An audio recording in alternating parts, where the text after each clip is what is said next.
I'm reading out of the New American Standard Version that says, every place on which the sole of your foot shall tread, I've given it to you just as I spoke to Moses.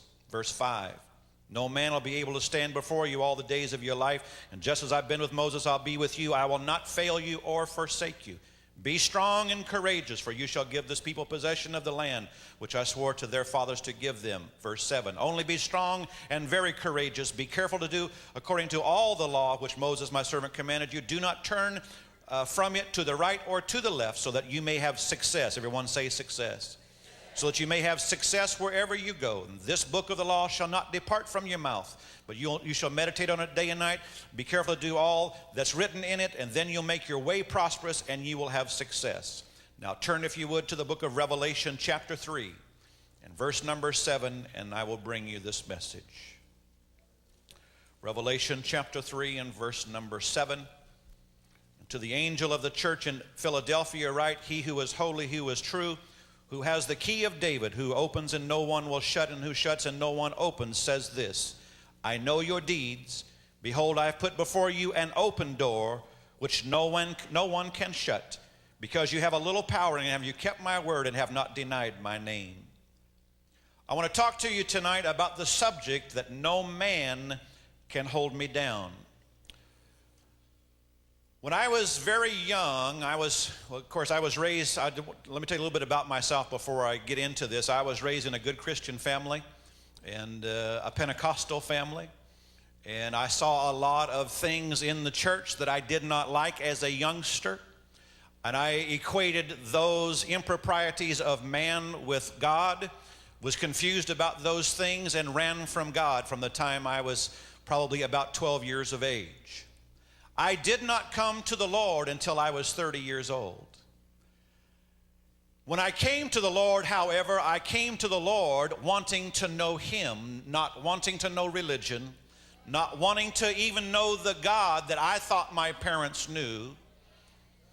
I came to Him wanting to know, is there really a God? See, some people were raised in church, but some people were not. Some people, you may have been raised with a Bible, but some people were raised with a beer bottle instead of a Bible.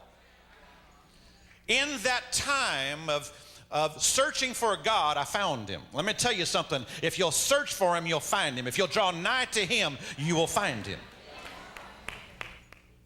I said, God, and the way I began is, God, I don't even know if you're real, but if you are, I know that I need you. See, there's something inside every man that knows he can't do it by himself. Now, he may not tell you that. He may have walls up and he may lie even to himself, but there's something inside every man that knows that there is a God, and in some way he's reaching out to him.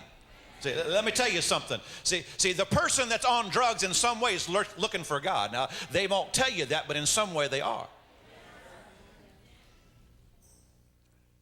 In this process, I began to say, God, I don't know, but if you're real, reveal yourself to me. And through that, I began to read the Bible. And when I read the Word, I found God. My wife and I said, you know what? Let's start a Bible study. Let's just do a little something for God on the side. I was a building contractor. And I said, let's just start a little something for God on the side. And we started a little Bible study in our home. And that Bible study grew to the point that we ended up going to a hotel, and then from a hotel to a little storefront. And from the storefront into the facility that we have today.